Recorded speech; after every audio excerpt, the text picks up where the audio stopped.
çaң çıgar. Organ çaңды көргөндө эмне кеңин жан чыгар. Атаңдын көрүнүне орган çaңды караса.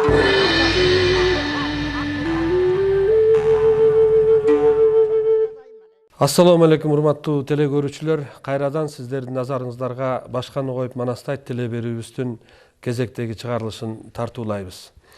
Элибиздин руханий өсүп өнүгүүсү, көнөргүс байлыгыбыз болгон Манас менен экенин ар бирибиз көкүрөгүбүздө кыттай уютканда гана өлкөбүздүн өркүндөп өнүгүү багытын аңдап билип, Кудай берген кутубузду аздектеп, мамлекетибизге келген эркиндигибизди барктай алабыз. Быйылкы 2014-жылды президентибиз Алмаз Атамбаев кыргыз мамлекеттүүлүгүн бекемдөө жылы деп жарыялабадыбы. Мына ушул проблеманын айланасында биз кыргыз эл мугалими, мударис, философия илимдеринин доктору, Кыргыз-Түрк Манас университетинин профессору Хусейин Исаев агай менен жана Кыргыз техникалык университетинин доценти, филология илимдеринин кандидаты, манасчы Таланталы Бакчиев мырзаны эфирибизге чакырып, 4 передача, 4 берүү уюштурдук. Бул 4 берүүдө Айкөл Манас атабыздын тарыхый инсан болгондугу, биздин бүгүнкү мамлекетибиздин тиреги ушул Манаста экендиги, идеологиябыз Манаста экендиги тууралуу 4 теле берүүнү эфирге чыгардык. Көптөгөн теле көрүүчүлөрдүн суроосу менен мына бүгүн дагы ушул курамда сөздү уланталы деп турабыз. Бүгүнкү темабызды Манас, идеология, саясат деп койдук. Агай, сөздү сизден баштайлы. Көптөгөн ошо теле көрүүчүлөрдүн берген суроолору боюнча сиз менен баарлаштык элек. Ушул биздин бүгүнкү темабызга ылайык ушу мамлекетибизди канткенде баягы бекемдейбиз, канткенде элибиздин социалдык турмушун жакшыртабыз. Бүт бардыгы ушул саясат туура коюлса, ошол саясаттан болот эмеспи? Саясат таануучу катары, социолог катары сиз көптөгөн иштерди жүргүзүп келесиз. Сөз анда сизде, агай. Рахмат. Мен кече эле республикабыздын бүт түштүк аймагын кыдырып келдим. Алайда дагы, Баткенде дагы, Жалал Абадта дагы ошо Манас баяны жөнүндө эл журттун кабары бар экен. Ошолор биздин ар бир берүүбүздү көрүшүп, көп жерден суроо беришти. Өзгөчө Ала районунда Гүлчөдө мен абдан байкап, укмуштай кубандым. Анан Баткендин 3 районунда болдум, үчөөндө тең ушул жөнүндө кеп болду. Анан кийин биздин теле көрүүчүлөрүбүз кыргыз элибиздин ар кайсы журтунан ушул көрүүгө өзлөрүнчө ыраазы болуп туура кылып атасыздар, көп маселени ачып берип атасыздар деп айтып атат. Ошон үчүн бүгүнкү мамлекет, идеология, салт маселесин дагы, саясат маселесин дагы ушу бир канча берип элибизге жеткириш бул бүгүнкү күндүн зарылчылыгы болуп турат. Ошого байланыштуу бүгүнкү башталышта деп мен жазып келдим эле, теле көрүүчүлөрүбүзгө мен окуп эле берейинчи ушу жазганымды. Жарайт агай. Кандай да болсо мен ушу Манас жаңы кыргыз мамлекетинин рухий дөөлөтү, идеологиясы, саясат негизги булагы, өзөгү, ал турмак өзү. Салттуу маданиятыбыздын рухубуздагы чокусу, туу чокусу, кылымдарды карыткан Манас эпосу бүгүн дагы кыргыз элинин жан дүйнөсүндө жашап келет. Ошону менен бирге мезгил өтүп, доор алмашып, муундар өзгөргөн сайын Манас энциклопедиясы дагы өзгөрүп, жаңланат. Кыргыз элинин заманбап руханий дүйнөсүн байытууга жана өркүндөтүүгө өз санымын кошууда. Ошондуктан баштын ичине тоодой сөздү батырган Абдылда Сарногоев айткандай, тоолук элдин түбөлүк жашоо мыйзамы тууралуу улуу сөз Манастагы ой толгонуунун тереңдиги, кенендиги, чебердиги, көркөмдүгү таасын далилденген.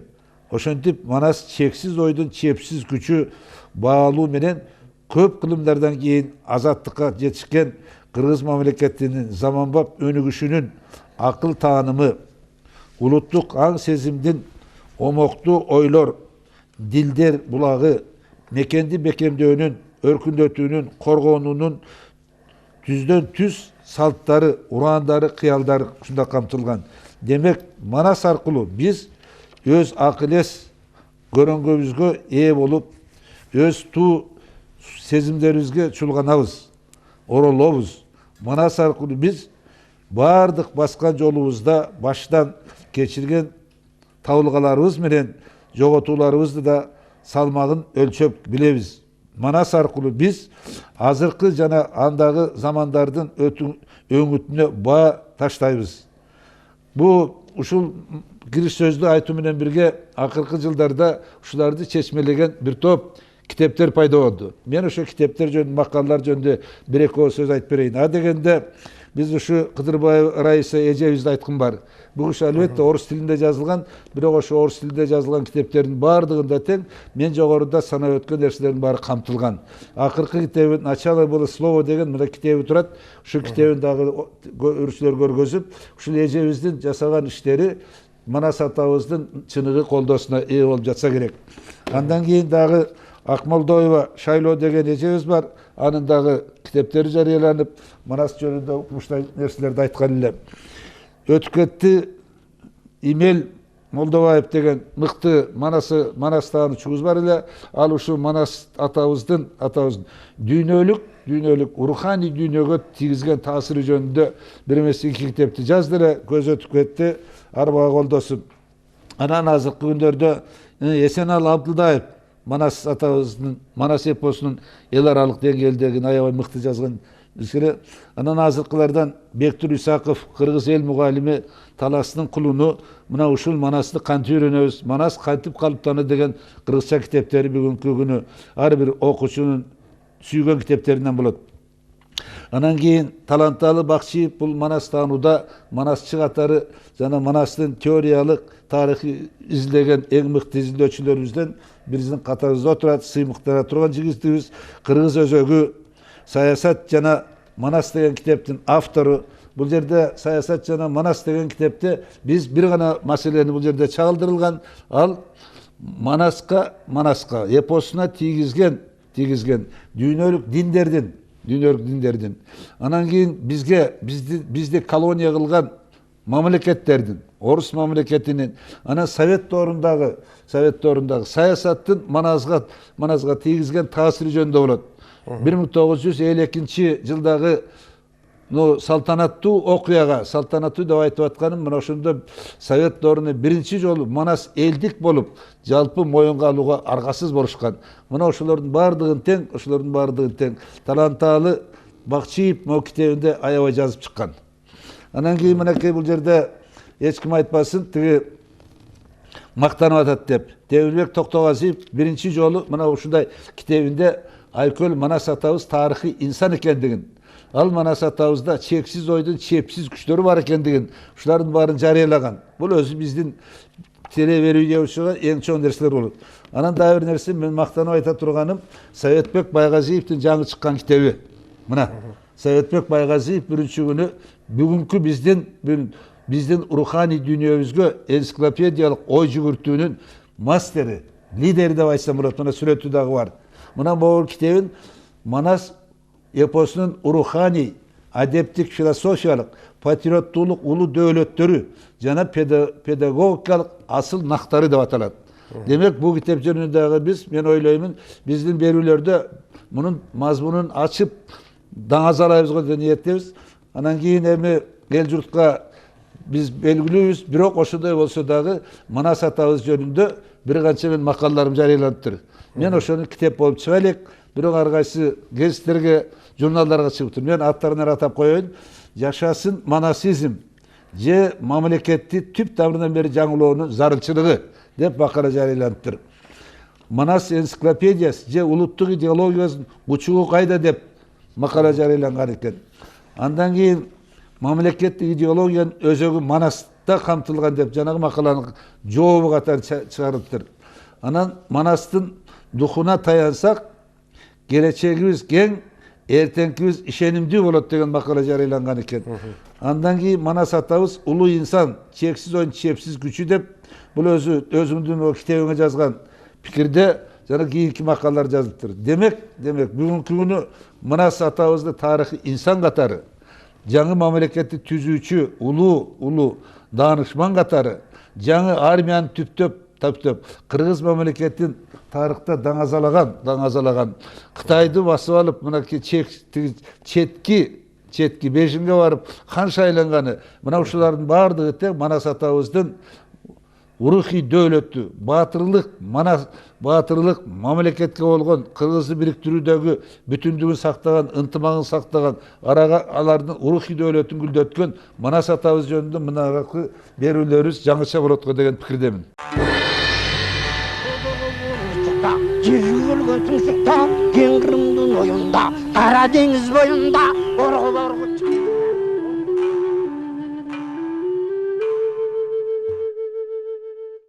Анан мына таланталы сиз дагы мына акыркы биздин мурунку телеберүү менен бүгүнгө чейин республикабызды кыдырып ушу Кыргыздын өзөгү боюнча элдер менен жолугуп канткенде биз өзөгүбүзгө кайтабыз деп алектенип жүрдүңүз. Ушул өзүңүздүн ишиңиз боюнча дагы айтып берсеңиз бизге. Рас бул азыр ушул суроо, ушул көйгөй өтө баягы учурдун көйгөйү, учурдун суроосу болуп атат. Биз жакын арада эле ушул Талас областын кыдырып, Ысык көл областын кыдырып, Нарын областын кыдырдык. Бирок буга чейин эле биз былтырдагы, мурдагы жылда ушу 7 дубандын баардыгын кыдырып чыкканбыз. Атайлап ушу Кыргыз өзөгү деген долбоор, ошо долбоордун алкагында биз 7 дубандын областтык борборлорун жана ошол областтын башка өлкө менен чектешкен алыскы айылына барганбыз да. Атайын ошону мындай бир биринчиден өзүбүз үчүн аныктап алалы деп, экинчиден ошол алыскы айылда жашаган айылдагы калктын абалын, ой жүгүртүүсүн, аң сезимин, деги эле Манаска болгон мамилесин билели дегенбиз да. Анан мына ушул кыдырып биз лекция, семинарларды өттүк, Манас айтылды, комуздун күйүсү чертилди. Кыргыз өзөгү деген эмне? Өзөк деген эмне? Кыргыздын өзөгү эмне болуп бере алат деген суроолорду коюп жүрдүк да. Ар дайым. Анан ошол суроону коюуда ар адам, ошо семинардын катышуучусу ар кандай өзүнүн оюн, пикирин билдирип жатты. Бирок биз мындай бир ойго токтолдук. Азыркы күндө деле, өткөндө деле, азыр дагы, кийин дагы Кыргыздын өзөгү бул Манас гана болуп бере алат экен. Манас бүгүн болбосо дагы өткөн доорлордо, өткөн заманда Кыргыздын ишеним системасына кирген бирден бир эл жараткан, элдик, улуттук асыл нарк экен. Тилекке каршы биз муну бүгүнкү күндө мындай бир аңдап дагы, аны мындай түшүнүп дагы, чечмелеп дагы бере албай жатабыз. Бирок эл, мына кызыктуу бир маалымат, жергиликтүү ушу элетте жашаган эл азыр абдан суусап, биз азыр деген оңололу баягы учур жок. Мындан 15 жыл мурдагы, 10 жыл мурдагы, 20 жыл мурдагы учур жок. Биз азыр улуттук демибиз, кайратыбыз, намысыбыз азыр деген көкүрөгүбүздү тээп турат дейт. Ушу балдарыбыздан азыр айрылганы турабыз. Балдарыбыз кайсы бир бейдиндерге кирип, балдарыбыз башка бир дүйнө таанымдарга азгырылып бара жатат. Биз азыр балдарыбызды колдон учурбоо, колдон алдырбоо максатында биз өзүбүздүн Кыргыздын накта улуттук өзөгүнө кайтышыбыз керек деп атат. Ошол эле мектеп окуучулары, ошол эле мектеп мугалимдери, башчылары, билим берүү тармагындагылар, университеттин окутуучулары баары эле ушул бир эле пикирди айтып атат. жер менен да фермерлер иштеп аткан адамдар деле мал менен алек болгон, жер иштетүү менен алек болгон деги эле кайсы гана тармагын албайлы жалпы калк, кыргыз калкы азыр ушул кыргыздын өзөгүнө, кыргыздын өзөгү болуп турган Манаска тартылуусу дагы умтулуусу азыр жанагы пассионардуулугу келип турган учур экен. Биз ошону билдик, ошону мындай өз көзүбүз менен көрдүк, ойлорун, пикирлерин уктук. Биз эми ошол семинарларда Манастын өткөндө дагы, азыркы учурда дагы, мүмкүн келечекте дагы кыргыз элине кандай жагымдуу таасирлерди, кандай жагымдуу өнүгүүсү үчүн анын мындан ары мындай оор кырдаалдарга туруштук бере тургандай касиети эмне деген ойго токтолдук, суроого токтолдук да. Ошондо өзүбүз токтолуп да ошону кайра элдин жардамы менен, ошол жергиликтүү элдин жардамы менен биз ошол маселени чечип алдык да. Чынында эле эгерде биз азыр өзүбүздүн салттуу маданиятыбызга, салттуу маданияттын алкагына кирген күүбүзгө, комузубузга, музыкабызга, манасыбызга кайтпасак, анда биз ааламдашуу процессинин тегирменине чогуу кирип, ошону менен ташталкан болгону турабыз.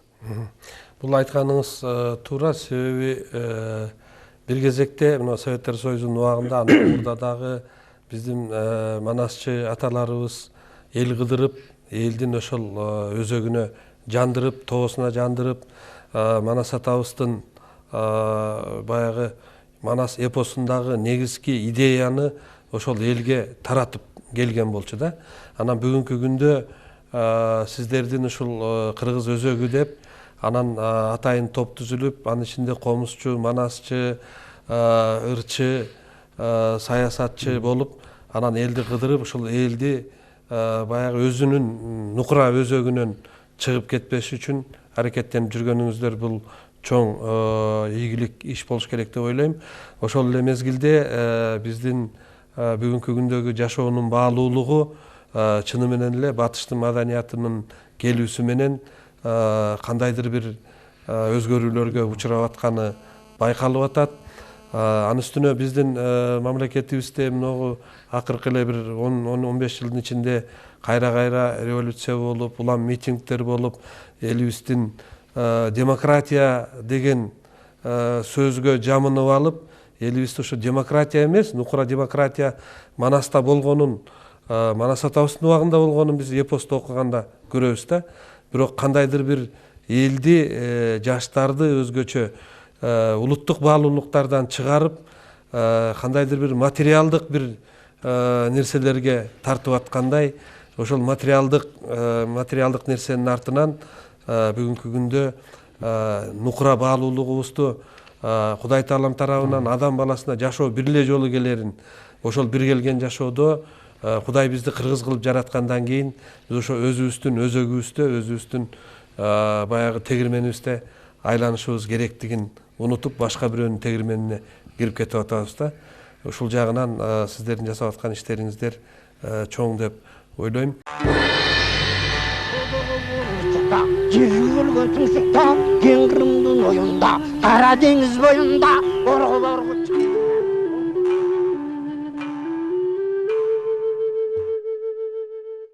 Агай мынакей Баткен областына барып, ошол жердеги эл менен жолугуп келгениңизди айтпадыңызбы?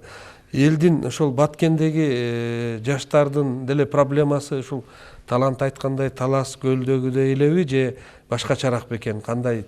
Баткен областы бир чети биздин жанагы Тажикстан менен кошуна менен, бир жагы Өзбекстан менен чектешкендиктен ал жердеги проблемалар деле курчураак болсо керек. Ушуга токтолсоңуз. Бул чек аралык маселелерге байланыштуу же ошол жерде кошуна элдердин таасириненби, менимче Баткен областындагы жаштардын мекенчилик сезиминин тереңдигин жана бийиктигин мен сездим. Мына Баткен университетинде биз 4 саат болдук. Ушу 4 саат болгондо ошо жалгыз эле Манас атабыз жөнүндө эмес, ошо кантип мамлекетибиз бекемдейбиз, кантип турмушубузду жакшыртабыз, кантип бүгүнкү күнү 25 жаштан 50 жашка чейин кара курсактын айынан тентип кеткендерибиз келип ушу элибизге кызмат кылат деген маселелерди коюшту. Ошол жерде мен абдан таң калдым. Андан тышкары ошо Баткен областындагы Баткен районундагы Сай деген орто мектепке бардык. Ошо Сай деген орто мектепте мен 7 осуятты татынакка кылып жазып, ошонун ар бирин чечмелеп, сүрөткө тартып, окуучулар ошонун тегерегинде суроо бергенине мен абдан сыймыктандым. Демек 7 осуятты ошо карапайым тиги төмөн жактагылар биздин мамлекетибиздин идеологиясы катары кабылдап калганына көзүм жетти. Андан тышкары бул өзү Ош областынын Алай районунда болдук. Алай районунда Гүлчөдө дагы мен абдан кубанганым, жанагы 7 осуятты өзүнчө тартып, ар бирин чечмелеп жазып, ошо 4-класстан барып балдарга өзүнчө үйрөтүп атыптыр. Бул өзү демек уже бул жергиликтүү мектептерде Манастын 7 осуятты тарбиялоонун мамлекеттин идеологиясынын өзөгү болгонун түшүнүп калыптыр. Ал эми бизде мынакей азыр Нарын областында болсун, Чүй областында болсун мектептерде такыр алып ташташкан. Скол областында дагы.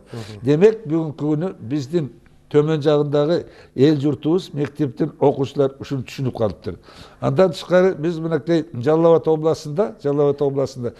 Абад шаарында экономика жана ишкердүүлүк деген институт бар экен. Мына ошо институтта дагы атайын конференция өткөрүлүп, биз ошо Манас тарыхый инсан экендиги жөнүндө, ал ошо биздин мамлекетибизди бекемдөөнү, коргоонунун салттары ошондо бар экендигин айтып берсек, ушунчалык студенттер кол чабышып угушту. Демек биздеги азыркы жетекчилерибиз таарынышпай эле коюшсун. Бирок төмөн жакта бүгүнкү мамлекетти бекемдөөнүн, жаштарды тарбиялоонун мыкты сабактар бар экен. Мен ушуга аябай сыймыктанып келдим. Анан дагы бир айта турган нерсе, бул жалгыз эле ошолорду айтуу эмес, ушу талаптар күчөп атыптыр. Бул жагынан ошо мен айткан мынакей 2 жогорку окуу жайы, 2 орто мектеп өзлөрүнүн иштери менен борбордук бийликке, министрликке кандай иштерди кантип жасаш керек экендигин айтып койгондой. Мына ошондон келатып, тиги Сулайман тоосунда өзүнчө пикирлештик ЛТР телеканал жетекчилеринин бири Султан Абдурахманов бүгүнкү шартта президенттин мамлекеттүүлүктү бекемдөө жөнүндөгү указы канчалык деңгээлде туура, канчалык деңгээлде элге сиңип атат. Ушул жөнүндө биз 1 саат сүйлөштүк. Ошо бир жагы. Демек бүгүнкү күнү мамлекетти бекемдөө, ар жактагы жакынкы кошуналардын жерге кирип келаткандыгы, биздин ошо акыркы 10 жылда айдоо аянтыбыздын 6 гана пайызы бул сугат жерлер. Мына ошо 6% сугат жерлерин 160 000 гектар кыскарып кеткен. Бул эмнеден жакшы? Демек бүгүнкү күнү айдоо жер жетпей жаткандыгын, ошол кандай иш кылабыз, кантип эметебиз? Манастагы болгон ураандарды кантип турмушка айлантабыз деген нерселер, алда канча нерселер алдыга жылып кетиптир. Мен ошо мектептерди кыдырып жүрүп, жогорку окуу жайларын кыдырып жүрүп, анан кийин айылдарда жарандык иденттүүлүк боюнча биз социологиялык сурамжылоо жүргүздүк. Мен атайын Бишкек шаарынан окуучуларымды алып бардым эле. Мына ошондо жарандык иденттүүлүк деген эмне? Биз кантип кыргыз мамлекетинин, кыргыз журтчулугунун, кыргыз мекенинин жараны катары сыймыктанабыз. Бул биз кайсы топ менен бирге болобуз деген суроолорду талкуулаганда, жаштардын арасында ушул суроолорго болгон кызыгуу аябай мени кубандырып, бир жагынан ушу мекенибизде жаштарыбыз жаңыча өсүп келаткандыгы абдан сыймыктандырды. Демек, ошо 10 күн жүрүп, ошо облустарды, мектептерди кыдырып, өзүнүн окуучулары менен, анан кийин сурамжылоо жүргүзүп атып, мен көп нерселерге жаңыча көз карашта, жаңыча түшүнүгүгө ээ болуп келдим. Бул мен үчүн чоң сыймык иш болду. Бул жакшы иш жүргүзүп турсуздар, агай.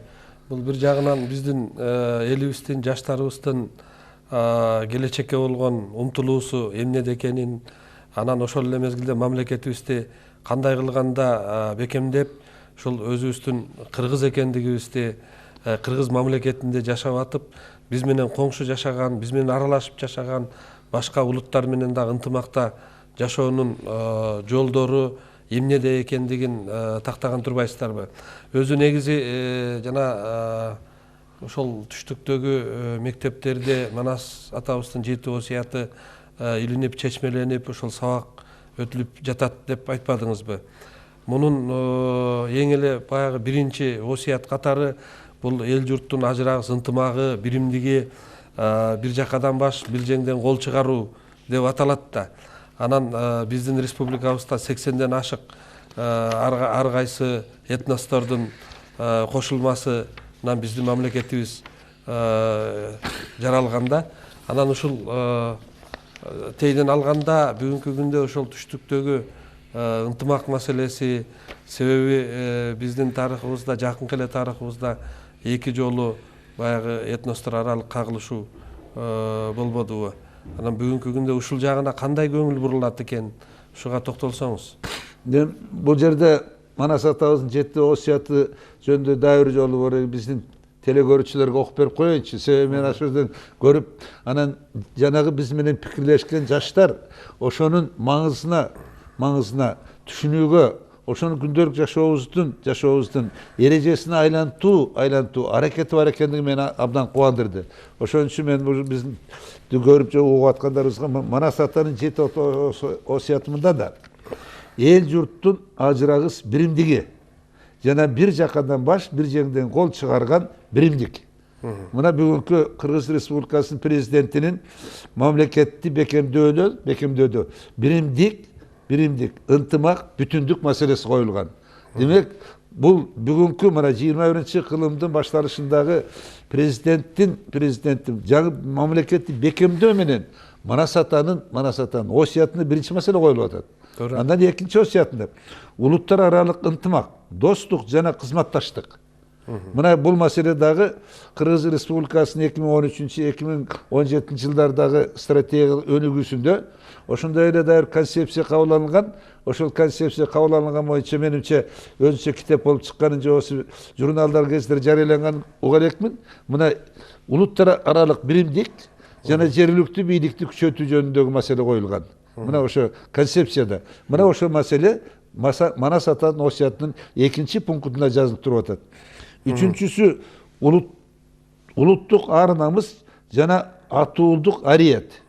Демек бүгүнкү күнү мен тиги биринчиден жанагы миллионго жакын элибиздин кара курсактын айынан тентип кеткени болуп атса, экинчиси мен айтаар элем, могуреги жаңы пайда болгон, көп кылымдардан пайда болгон улуттук мамлекеттин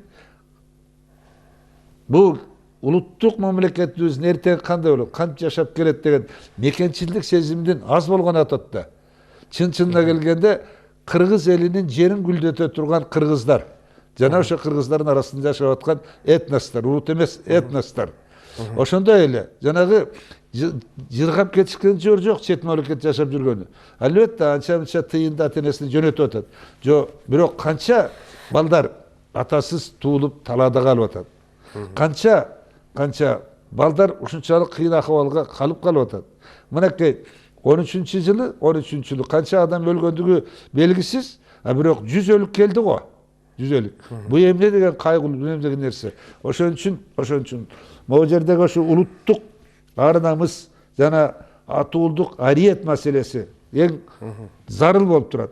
Ошондой эле 4-чү арыбас мээнет, алдыңкы өнөр билим аркылуу бакубат дөөлөткө умтулуу. 5-чиси гумандуулук, айкөлдүк, кечиримдүүлүк. 6-чысы табигат менен таттуу мамиледе болуу. Кыргыз мамилетин чыңдоо жана аны көздөн карегиндей сактоо. Демек, Манас атабыздын 7 осуятында бүгүнкү эң зарыл маселелер туура коюлган. Ошон үчүн мен баары биздин бийликке, жанагы көп партияларга кайрылар элем. Бүгүнкү күнү Манас атабыздын осуятына кайрылалык. Ошону жандандыралык. Ошону ар бир өсүп келаткан жаш балдарды тарбиялоонун булагын айланталык деген маселени айтмакчымын. Агай ушул жерде жанагы мына экинчи осуят боюнча улуттар аралык ынтымак бул биздин кошуналар менен Өзбекстан, Казакстан, Тажикстан, Түркменстан, биякта Кытай, орустар, башка батыш өлкөлөрү менен ынтымакта болуу айтылып атса керек. Өзүңүз белгилегендей, Кыргызстанда бир эле улут бар, кыргыз улуту. Ал эми калган элдер булар этностор. Ошол этникалык топтор. Туурабы агай? Ошондой да, Туура, бирок биз ачык айтышыбыз керек. Ош областынын, Баткен областынын жана Жалал Абад областынын аймагында бизде албетте тарыхый шартка байланыштуу көбүрөөк тиги өзбектер, тажиктер. Демек, ошолорду биз ушул силердин туулган жериңер, силердин ата-бабаларыңыз сөгүш жерге коюлган, биз силер менен бир туугандыкта, ынтымакта чогуу жашаганыбыз келет деген саясатты ошо бешиктен баштап кийинки 17-18 жашка чейин ушулар тарбиялашыбыз керек. Ошондон келип сепаратисттик деген сөз бар. Бул бөлүнүүчүлүк. 10-жылкы окуя, 5-жылкы окуя, 1990-жылкы окуя. Ушунун баардыгы тең бөлүнүүчүлүк көз караштын үстөмдүк эткенден болгондо. Ушуга чейин 1910-жылкы окуянын канча кимдер азап тартканын, ушуга чейин ачык жарыялап, эмне үчүн бийлик коркунучтан ачык жарыялабайт билбейм. Көрсө, Ош областында дагы, Жалал Абад областында жана ушул шаарларда дагы аябай чоң окуялар болду. Ушунун баары тең биз барган жерде айтып атышты. Менимче, ошолорду ачыкка чыгарып жарыялап, чындыкка айлантканыбызда ошолордун тарбиялануусуна көп таасир этет эле. Жерге көлгөн тумшукта, кең Кырымдын оюнда, Кара деңиз боюнда, орголорго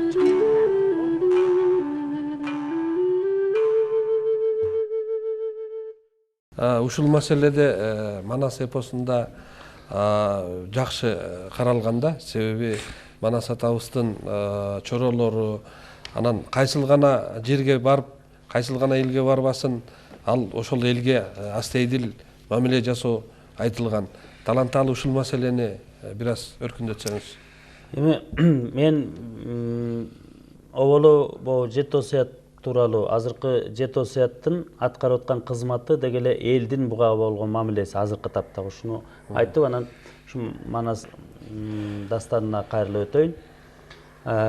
Мен муну өткөн берүүлөрдө дагы айтып өттүм элем.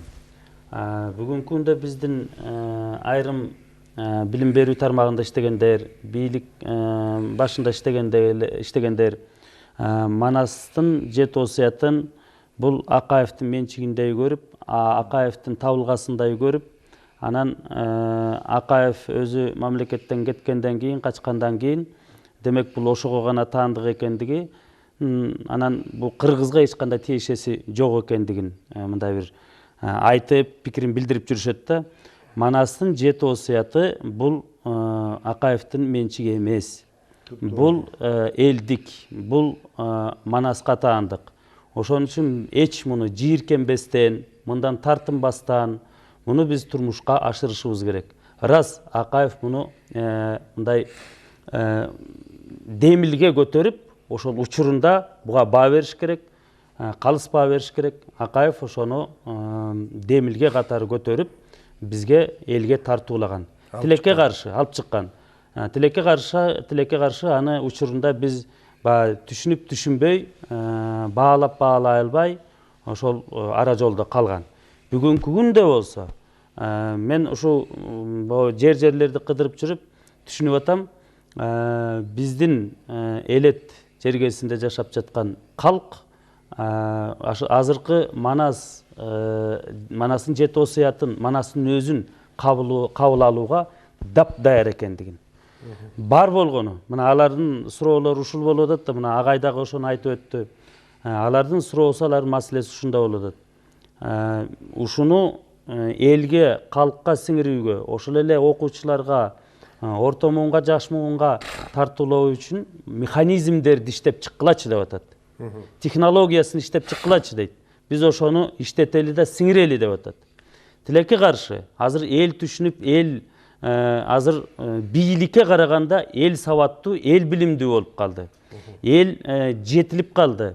Бийлик башындагылар, өкмөтүбүз дагы, парламентибиз дагы мындай таарыныш болбосун, бирок ушул Манаска карата келгенде, тегеле салттуу маданиятка келгенде, кыргыздын дүйнө таанымына келгенде мындай аксап жатат да.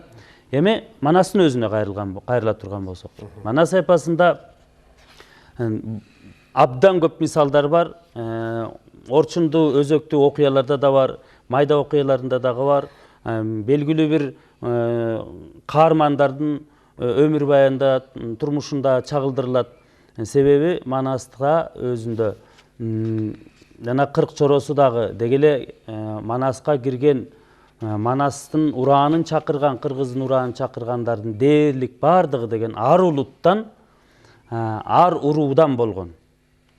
Кырк чоросунун бардыгы, баарыбыз эле муну билебиз.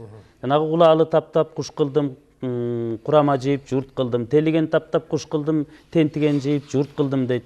Кыргыйык таптап куш кылдым, кыргызды жейип журт кылдым дегендин бардыгы ошол Манастын дегеле ошол кездеки алгачкы кыргыздын деп коелучу, интернационалист экендигин көргөзүп жатат да. Манастын улуулугу дагы ошондо болуп, бардыгынын башын кошуп туруп, бардыгынын кызыкчылыгын таап туруп, анан бир саясат жүргүзүп жатат да. Мына ошол Манастын 7 осуятындагы, экинчи, үчүнчү осуятындагы чагылдырылган ой ушул. Манастын 7 осуяты деп Акаевдин убагында бул бардык мектептерде, ишканаларда, мекемелерде кабыл алынып, жазылып, дубалдарына илинип, кирип чыга турган, чыга беришине, кире беришине илип, жакшылап кооздоп, ошону ар бир нары бери өткөн сайын окуп турсун деп жасалган эле да. Бирок тилекке каршы мунун өзүнүн иштебей калышынын эмне себептен иштебей калганын өткөндө айтпадыкпы? Ошол эле учурда биздин идеологторубуз бул идеология иштеп кетсе, батыштын кандайдыр бир баалуулуктары бизге кирбей кала тургандай идеологияны алып келип туруп, осуяттарды искусственно эле иштетпей койгондугу тууралуу сөз болду эле. Эми бүгүнкү күндө биз биздин мамлекетибизде, элибизде ушул 7 осуятты кабыл алып, мындан дагы тереңдетип, изилдеп, ар бир биздин жараныбыз ушул осуяттарды жүрөгүнө кабыл алып, жүрөгү менен, анан ушул осуяттарга ылайык аракеттенип иштесек, биз мамлекетибизди дагы бардык жагынан көтөрүүгө мүмкүнчүлүк алат экенбиз да. Анда жана ошо мамлекеттик саясат, биз өткөндө деле айтканбыз да муну. Мамлекеттин саясатынын жоктугу болуп атат. Эгерде ушуга карата мамлекеттик саясат жүргүзүлө иштетиле турган болсо, эми муну пилоттук кылып туруп, тигил же бул мектепте деле же кайсы бир региондо жүргүзсө болот, иштетсе болот. Бирок мамлекеттин системасы буга каршы болуп аткандан кийин ал келечеги болбой калат да. Эми бир жагынан алганда бүгүнкү күндө биздин жетекчи кызматтарыбызда иштегендер деле сиз менен биздей эле кыргыздын жарандары. Алар деле мындай алсаңыз патриоттор. Алар деле эме, бирок баягы кызматка келгенден кийин бизде бир эле өзүбүздүн Манасыбыз менен болбой, бул жерде батыштын жүргүзүп аткан саясаты, Россиянын саясаты, Кытайдын саясаты, Турциянын саясаты, жакын кошуналарыбыздын бизге болгон таасирлеринин негизинде өзөктү, эң негизги кармана турган баягы стерженди өзөктү унутуп калып эле, анан бир батышты карап, бир Россияны карап, бир Кытайды карап, бир Турцияны карагандай абал түзүлүп калып атат да. Анан ушул турмуштун баягы тегирмени айланып атат да, глобализациянын тегирмени айланып атат. Анан ошондо биз жанагы негизги өзөгүбүздү кармай албай жатканыбызды сиз азыр өзүңүз айтпадыңызбы? Эл даяр экен, ал эми биздин бийликтеги баягы азаматтарыбыз, бийликтеги мырзаларыбыз, айымдарыбыз кандайдыр ушул нерседен четтеп калгандай баягы жагдай түзүлүп, ошондой таасир калтырып аткандай да. Жерге өлгөн тумшукта, кең Кырымдын оюнда, Кара деңиз боюнда,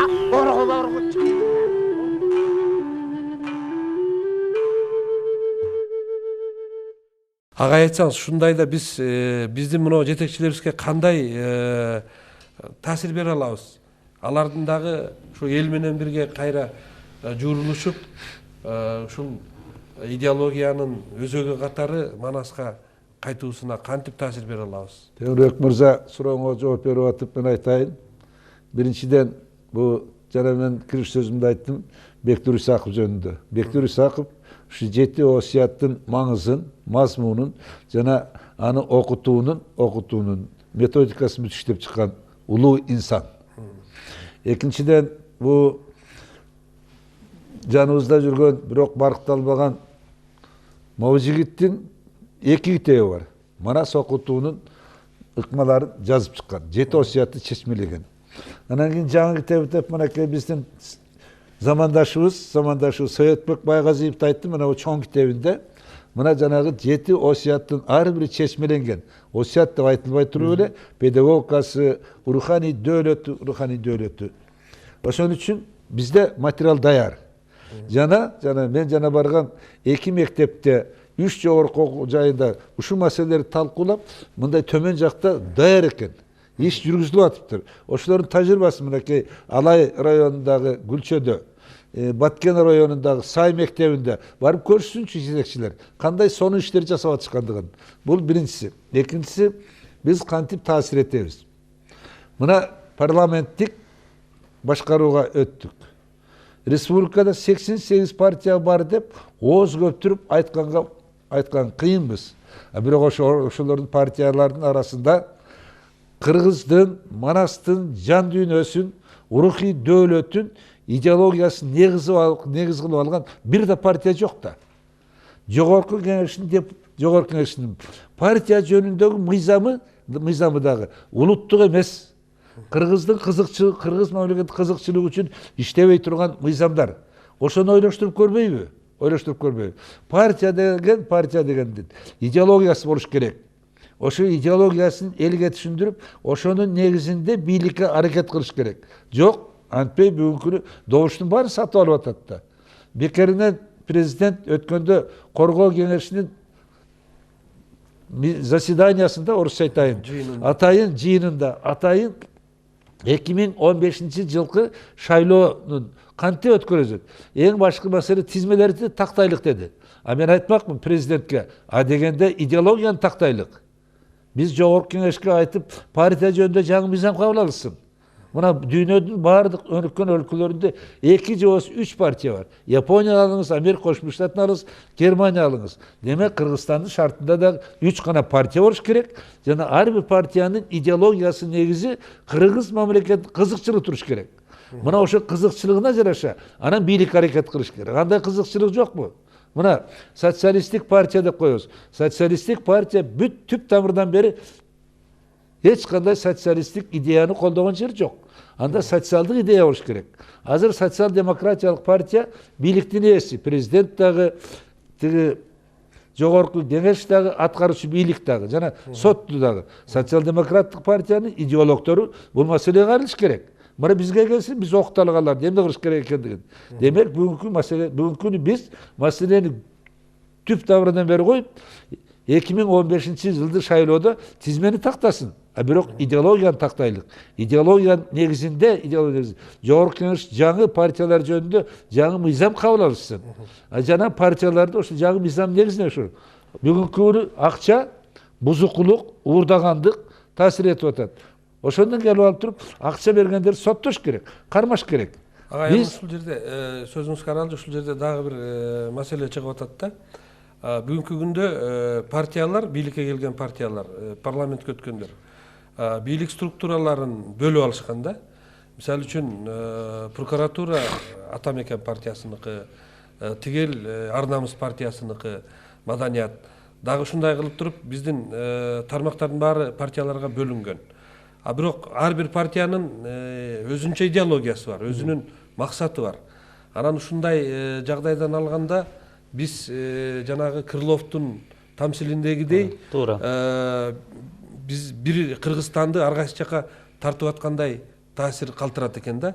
Анан мен сизге кошулам агай, ушул жерден жанагы биринчи кезекте биз идеологиябызды тактап туруп, анан жанагы партиялардын мыйзам чегинде партиялардын идеологиясы мамлекеттин негизги өзөктүү идеологиясы менен бир болуш керек дегенге ойлойм да агай. Кечирип коесуз сөзүңүздү бөлгөнүмө. Жок, кечирип коесуз. Биздин берүүбүз жөн эле диктовка эмес, мындай пикир алышуу. Биз канчалык пикирибизди ачык айтсак, ошончолук журтчулукка, элге жыгат экен, түшүнөт экен. Тилекке каршы. Ушул кезге чейин бир дагы партиянын мамлекеттин кызыкчылыгына жооп бере турган идеологиясы бар экенин ишенбейм. Ар намыс партиясын алыңыз. Эмнелерди гана жасабай атышат.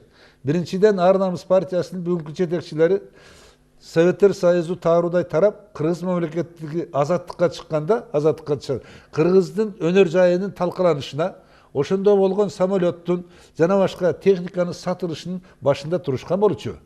Муну эл билет.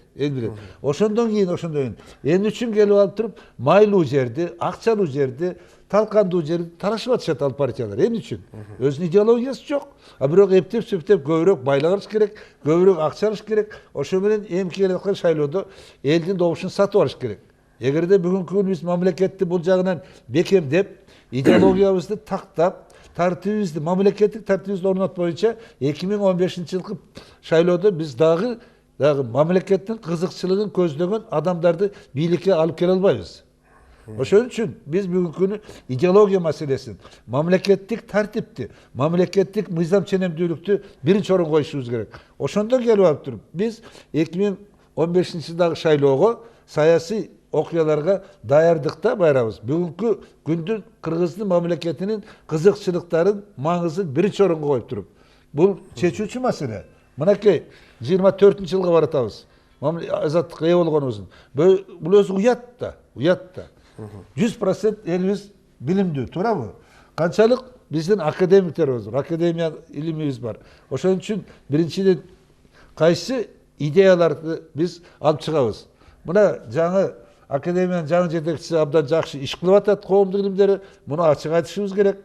Ошондой эле тарых боюнча, философия боюнча, жана башка илимдери боюнча кандай идеялар бар? Элдик салтта, фольклордо, элдик руханий багытта эмнелер бар? Ушунун баарын жыйынтыктап чыкты. Демек, ушул академия наук жыйынтыктап чыккан идеяларды 7 осуят менен айкарыштырып, азыр жаңы шартта кайсы идеялардын негизинде биз идеология айландырабыз. Мен айтар элем, Манас атанын 7 осуяты жана Кыргыз Республикасынын Илимдер Академиясынын коомдук илимдер институттарын иштеп чыккан 3 китеп жарыялашты ал жакында эле. Мына ушул идеяларды айкарыштырып, бирдиктүү идеологиянын негизин иштеп чыгышыбыз керек. Батышка тиги эпелеңдеп эле жагына бериштин зарынчылыгы жок. Биздеги намыстуулук, адептүүлүк, чынчылдык, акыйкатчылык бүгүнкү күнү саясаттын дагы, идеологиянын дагы, партиянын, саясий партиялар жүрүп турумунун негизине айланыш керек. Биз ошондой келип алып туруп, такыр башка деңгээлдеги мамлекетке жана саясий партияларга ээ болобуз. Ушул жерде мен да бир кошумча кылып кетейинчи. Мына агайдын сөзүнөн улам деги эле биздин Кыргызстанда азыркы саясий абалдан улам бир ой келет да. Кыргызстанда болгон саясий партиялардын теориялык жактан аксап жаткандыгы байкалат да. Эгерде Советтер Союзунун убагында деген коммунисттик партияга өтүү деген өзүнчө бир зор түйшүк болчу. Ал өтө турган талапкер деген теориялык жактан дагы практикалык жактан да жетишкен адам болуш керек болчу. Бул жагынан алганда бүгүнкү биздеки агай айтып атпайбы, партиялардын мындай улуттук кызыкчылыкты көздөй турган саясаты чагылдырылган эмес депчи. Ал эле эмес, деги эле ошол теориялык даярдыгы барбы ошол партиялардын? Социал-демократ деген эмне? Партиялардын ар түрдүү баягы мазмунунда, формасында айтып атабыз. Бирок ошол партиялар ошол өздөрү аталган партиянын мындай өзөгүн алып жүрөбү? Маанисин алып жүрөбү? Маселе ушунда болуп атат да. Мында даярдыгы жок. Биз ошол партиянын негизги саясаты, көздөгөн саясаты эмне экендигин да билбейбиз, эл билбейт. Өзү негизи баягы 93-жылдагы конституция кабыл алынбады беле. Ооба. Анан бул конституция негизи жакшы конституция эле да. Анан бир күн эле ошол кездеги президент Аскар Акаев чыгып туруп айтпадыбы? Бир старый хитрый еврей биздин депутаттар айлап таба албаган жолду таап берди деп. Анан эле биз Кыргызстандын идеологиясы жок деген нерсеге келдик. Бизге идеологиянын кереги жок деген. А көрсө идеология жок болсо, жанагындай мамлекетти талап тоноо, мамлекеттин байлыктарын бир уч адамдар баягы бөлүп алуу, элдин рызкысын жеп кетүү, ошону тоноп кетүү идеясы пайда болот экен да. Анан мен ойлойм, биздин элибиз бүгүнкү күндө ушул өзүбүздүн улуттук өзөгүбүзгө кайтып, ушул Манас эпосунан, Манас эпопеясынан, Манас дастанынан өзүбүздүн идеологиябызды жана агай айткан биздин Улуттук илимдер академиясы акыркы кезде жакшы иштеп атып, ошол иштерди жасап, китептерди чыгарып, ошонун негизинде Манастын 7 осуятынын негизинде ушул биздин улуттук идеологиябызды бүгүн кабыл алсак, келечекте Кудай буйруса мамлекетибиз алдыга чыгат го деп ойлойм да. Эми ушул сөзүмдүн акырында, бүгүнкү телеберүүнүн акырында биздин телекөрүүчүлөргө бир 1992 жылы Россиянын аниматорлору тарткан бир тартылган мультфильм бар экен, Фатум деген. Ал жерде дагы ошол биздин бүгүнкү биздегидей абалдай болуп, баягы сүлүктөй болгон курттар мамлекеттин байлыгын уурдап, бирок акыр аягы жооп берет дегендей тейде тартылыптыр. Ушул мультфильмди биздин телекөрүүчүлөргө көрсөтүп койсок.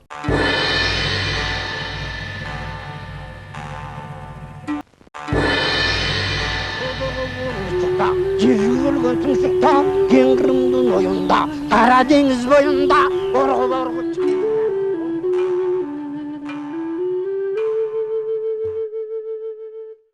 Урматтуу телекөрүүчүлөр, бүгүн биздин студиябыздын коноктору менен сиздерди дагы бир жолу тааныштыра кетейин.